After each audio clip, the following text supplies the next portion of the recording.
So let's talk about the animation test. So what this is when you're interviewing with a studio, they may give you a test scene in order to gauge your animation skills. It can range from something as simple as a walk cycle to something as complicated as a full scene with dialogue and a couple characters. For example, every studio that I've applied to, I've had to do an animation test first. So they're a very important part of the interview process, but in my opinion, I find them very, very difficult to do well.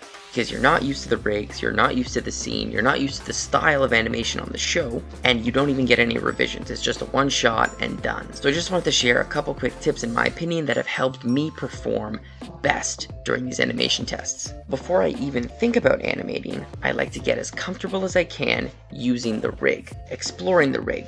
How many deformers does it have? Does it use master controllers? How many views of the character are there? How many mouth shapes, hand shapes?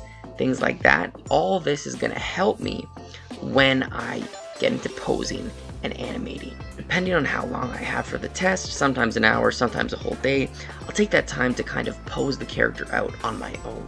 So kind of see how far can I push the expressions before the rig breaks, how far can I push the poses, and just get comfortable posing and moving parts of the rig around. When it comes to animating, I've learned to keep things simple. I like to focus on three main things: matching the storyboards, having clear and strong poses, and finally having clear and readable expressions. Because basically all you need to show the studio is that you understand acting, timing, you're hitting all the correct acting beats, and also that there's potential for you to improve. So make sure you block out some time to get used to the rigs and keep your animation simple. My last piece of advice is, it's not the end of the world if you do bad on these tests. I'm constantly applying to studios, doing animation tests, doing bad on animation tests, and getting rejected. So it's not the end of the world, it's just part of the game. What works for me is just asking for feedback, what you did wrong, what you can improve on, and taking that feedback and implementing it into your animation.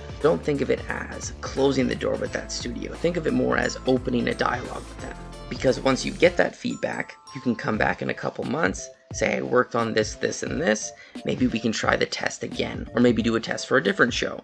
So it's all networking, and it's all gonna help you get a job. So that's kind of my game plan when I do an animation test, when I'm interviewing at a studio. If you guys have any advice or insights on how you like to do your animation tests, I'd love to hear it. Leave a comment below. That's time we have for this episode of Animation Corner. Let me know what other topics you guys want me to talk about. Leave a comment below. Love to hear what you guys have to say.